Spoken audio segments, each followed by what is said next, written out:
What steps are you looking for Arvell to take as he starts to compete for that starting position? I think with Veli, it's a lot of it is just preparation.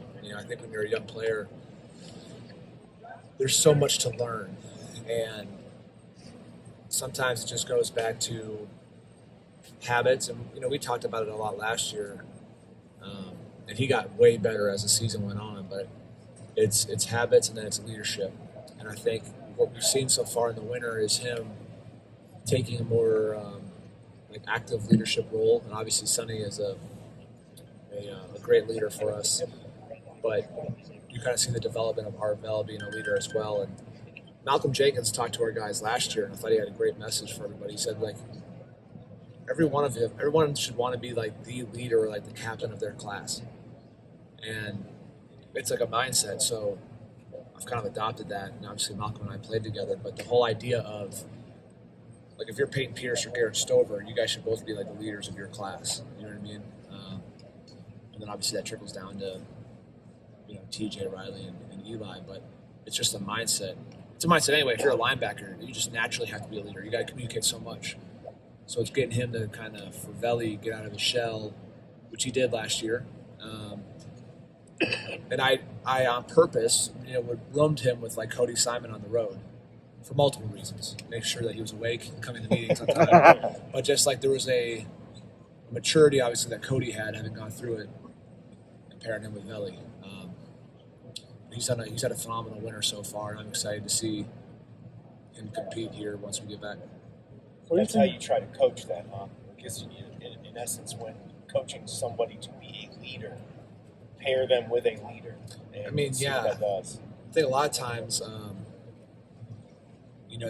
leadership, it's hard. You can try to teach leadership for sure, but a lot of it's it's just caught. You know what I mean? When you're around it, you just see it. And everybody has a different style. So that's one of the things I've stressed to Arvell. I didn't stress it to Sonny. You guys don't have to be Cody Simon. Just because Cody Simon was a great leader, he did it in his way. If you try to be somebody else and you're not authentic to yourself and your own personality, then the locker room will notice. If you're a guy who's pretty quiet and all of a sudden you're trying to give all these uncomfortable rah-rah speeches and it's not who you are, that's not going to go over well. You know what I mean? And I've always seen people do that. And so you have to get comfortable in who you are. AJ Hawk was a great leader. AJ barely said anything when we were at practice. But then when AJ spoke, you're okay. You know what I mean? He was quiet. He did everything right. He worked his tail off. So there's ways to be a leader and to encourage guys. Some guys are encouragers, and then they go and find a way to move the room by being, one-off conversations. And then there's some guys who can be screamers. And some of that, too, is who are you leading? If player A might not respond well to you just trying to yell at him loud.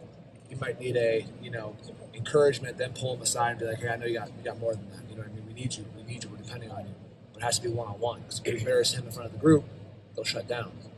But player B can be you can yell at him all you want, and he'll be fine. You know what I mean? So you have to know your teammates. It's part of leadership. And so it takes time. It takes time each and every day with everyone that you play with. And it's the same thing as a coach, right? It takes time. You need to invest time in your guys so that they know that you care about them. That way you can be hard on them. If you don't invest that time and you're just trying to yell or motivate, it's just going to go in one ear out the other. So leadership's the same way. What does this spring look like for CJ Hicks? Just things, where can he play? I think CJ is going to be moved around a lot. It's funny when we hired Matt Patricia, the first person I thought of was CJ, because I think it's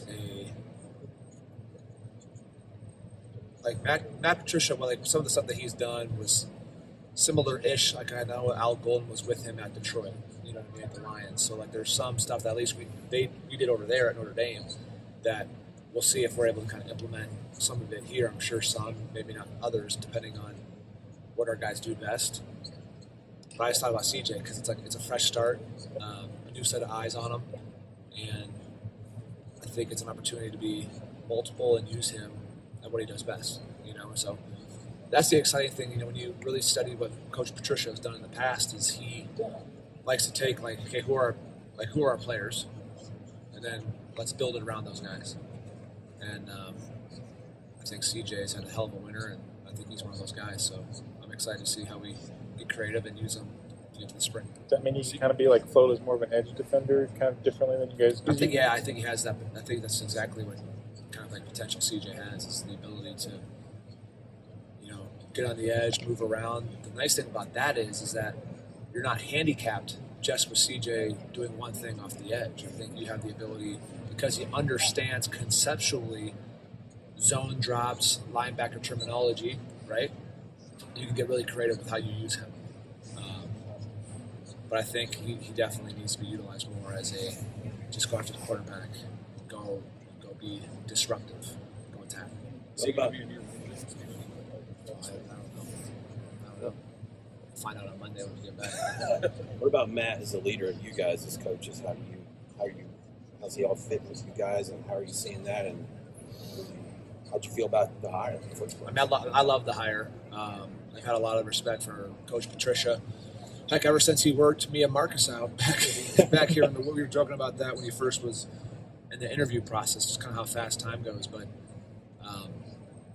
I'm really excited just to continue to learn. Like I said, it's funny because there's some terminology that when I was at Notre Dame you can use, and I can at least speak some of his language with what he's called things before, and you're trying to morph everything together, right? With things that we've done, what he knows what to do. Like it's a lot, and but he's been incredible with. I think the staff. He's very organized. He's detailed. You'll have constant, clear communication. I mean, hey, we're going to get together at this time and move. And like you're just efficient and you're rolling. And it's been a lot. Like when you're come from outside and you come back into it, and you have to try to catch them up on the recruiting boards, and like you have a lot of these conversations. Okay, what are we looking for at these positions now? How do you see it?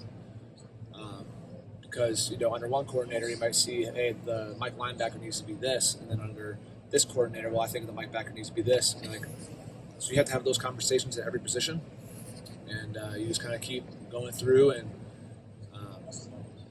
but I'm just excited to learn. I think the more systems. I mean, look, played in a system here in college, played in a system under Steve Spagnuolo, played in a system under Tim Walton, played in a system under Greg Williams, Dennis Allen, coached under Al Golden, and then Jim Nolte. Like every one of those, there's like different terminology for everything. So you're learning a different language, calling things. You know what I mean? There's just concepts, and I think you just kind of collect over time what you think is really good stuff, and how you do stuff maybe a little different. And I'm just really excited to learn from Matt and to have a ton of success. He seemed very excited over there, talking really to be here. Yeah. Coaching college, which whatever, so long. What's his personality like with you guys, and what do you see? He's been great. I mean, his energy is incredible. He's very he's authentically excited to be back in college football. You could tell there's like a yearning to get back to like the why you got into coaching, right? Is to impact young people. It's to impact and teach the game of football. And so the few times he's been in front, kind of like talking to the guys, you can sense like he's excited to just teach ball. You know what I mean? And kind of ironically, like, similar to a lot probably with the things that Chip said last year, right? You kind of get back and you're like, man, I'm just excited to. And so he has that excitement. He's done a phenomenal job, I think, of getting to know the players. Just kind of like walking around versus like popping in, making sure that he's in front of them and they get to know him and he gets to know them. And it's a lot. Like you can imagine when you come in and you have all these guys, right? And you're trying to learn all these guys, trying to learn the recruiting, trying to learn the staff, trying to learn dynamics. Like it's a lot. But he's handled it really well, and he's an old school ball coach, so he's a grinder, so he's doing a really good job.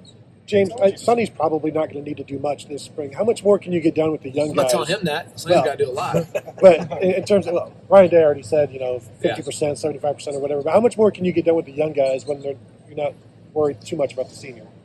Yeah, I think, you're always just looking for competition, especially like in spring ball. I mean, that's what it's all about, right? You're trying to have, it's so cliche, but it's true. Like the iron sharpens iron mentality of you want your run to be super competitive to where, hey, the guy in front of me makes a play. Damn, my next set of 4 plays, I got to go out there. I got to be on point, right? And it's a constant driving of the room forward. And so, if Sonny gets 50 or how many reps off, 50%, whatever coach said, then that means more opportunity for somebody else to play, right? So does that mean more for Arvell? Is that scheme flexibility with Arvell? Are we moving Peyton Pierce around? Is that TJ, Riley, Eli?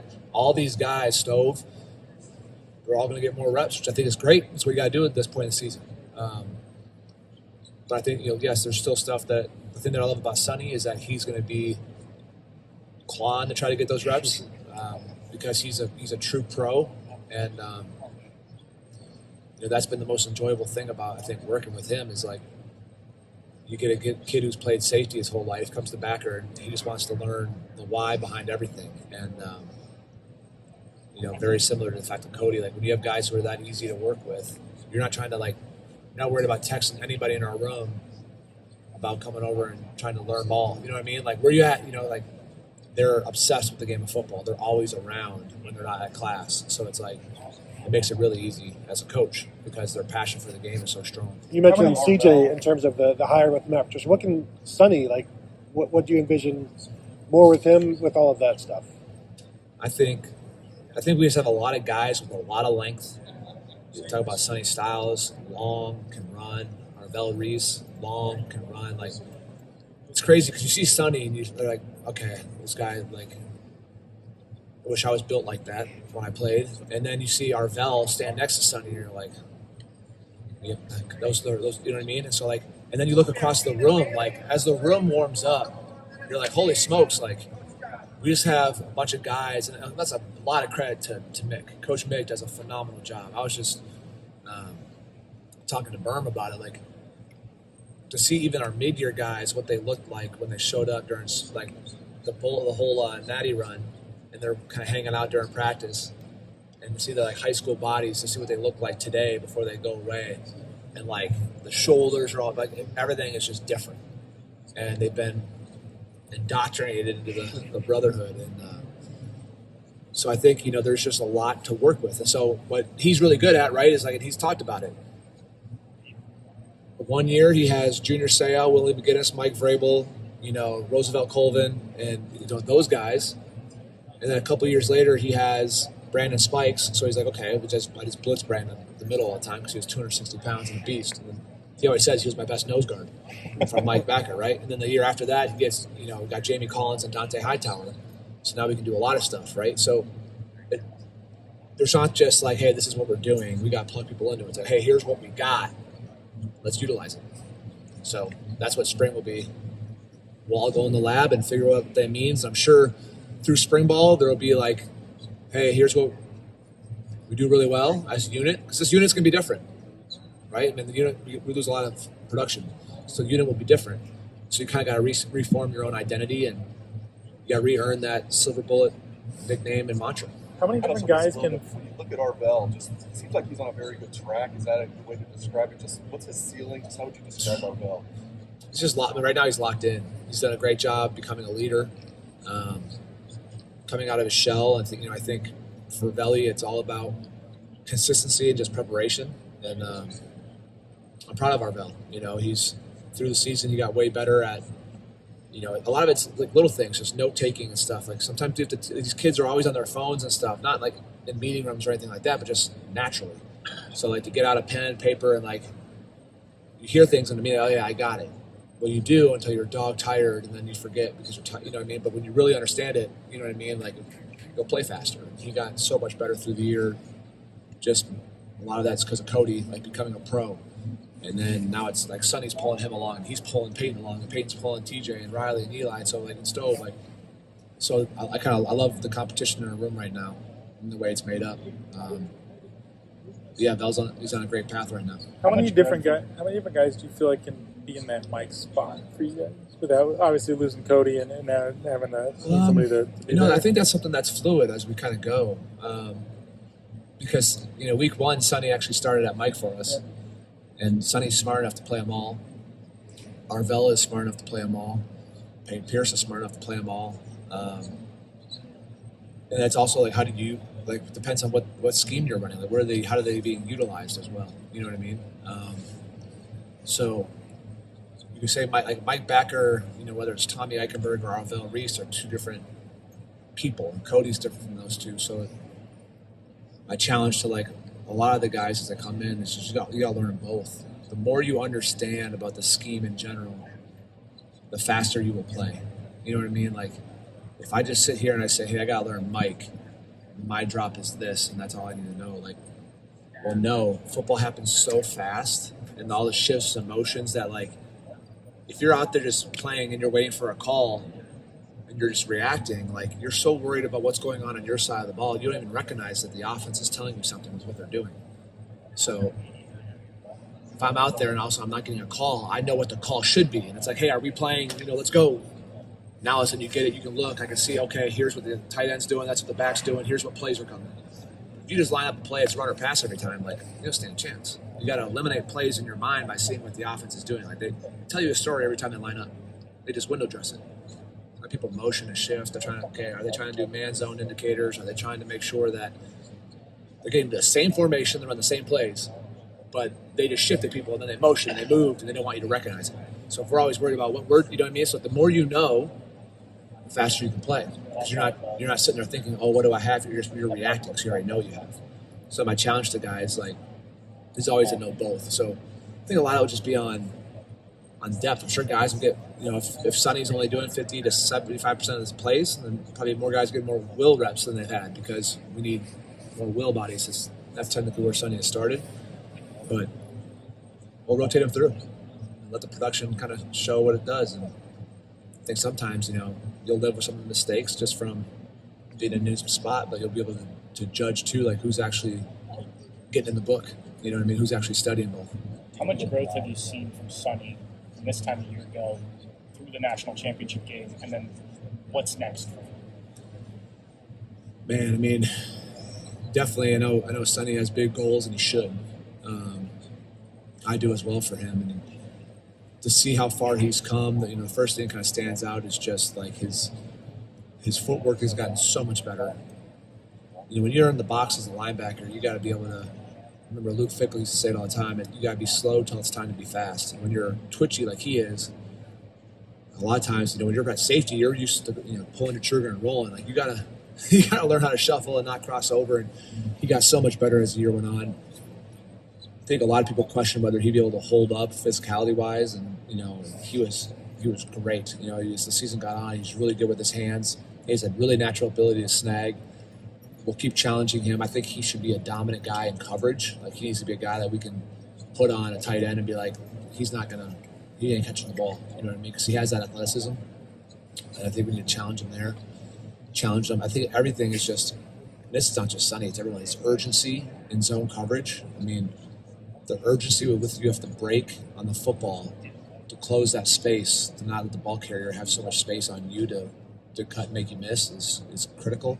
I think sometimes he can be so athletic that you can get away with some stuff, and he knows it. Like, anything that I'm saying right now, he already knows. So the best part is a lot of times, like, he'll come to me before film and already say, like, man, coach, on that play I should have. You know what I mean? Like, he knows. And the best part is that he's humble enough. Our whole room is that they want to be pushed and they want to be coached.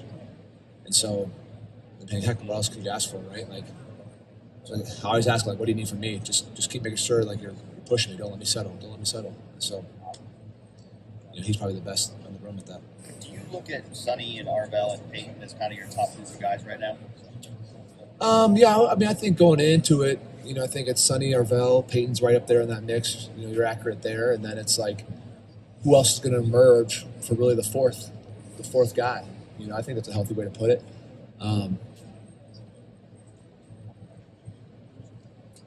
Yeah, I mean, I think our backers are so competitive that it's, like, I know Peyton Pierce is chomping at the bit, and I know that he's going to push, Vel and Sonny. I know that you could look at Riley and TJ and Eli and Stove, like, those guys are going at it. At these workouts, those guys are going at it, and it's constant competition. You know what I mean? They're trying to fight each other at everything. So, because the reality of it is they're fighting for reps, right?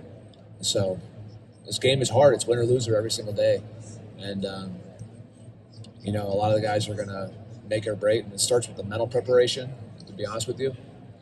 And because that's where trust starts, right? Like, if you don't know what you're doing, I can't put you out there. So who preps mentally as we get rolling, and then the physical part of it. But I'd say it's Sonny, Arvell, and Peyton probably have probably the top 3, and then. But like I always say, it's always fluid. It's always fluid.